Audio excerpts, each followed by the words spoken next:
assembly election results of Telangana? How I see, I mean, the way everybody saw, in terms of, అంటే ఇప్పుడు నాకు Revanth Reddy also is very close to me.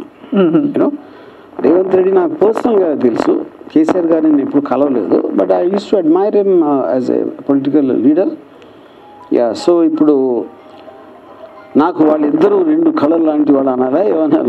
అంటే తెలంగాణలో కంట కన్నీరు, ఒక కంట పన్నీరు. ఓకే, ఈ రిజల్ట్స్, ఈ ఎలక్షన్ రిజల్ట్స్ ఇంపాక్ట్ ఏపీలో అలాగే ఉండబోతుందా? First of all I'm not an expert on elections.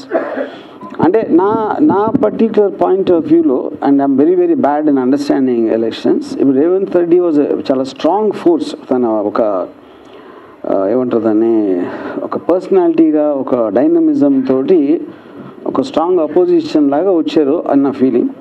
వేరే అక్కడ ఏంటంటే సిబిఎన్ గారు చాలా సంవత్సరాల నుంచి ఉన్నారు, and is not nothing new, and is probably at the lowest period of time ఇప్పుడు. అండ్ పవన్ కళ్యాణ్ గారి కన్సిస్టెన్సీ అందరికీ తెలుసు.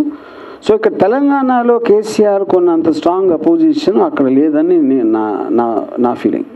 యా, అదే నా చాలా స్ట్రాంగ్ ఫీలింగ్ ఏంటంటే పవన్ కళ్యాణ్ చంద్రబాబు గారు కోవర్ట్ అని జనసేన పార్టీలో. యా, ఇంక దాని తర్వాత పొత్తు అనే దానికి మీనింగ్ ఏమన్నా ఉంటుందా నాకు తెలీదు. యా, నా అంచనా ఏం లేదు. వర్మ గారు ఏది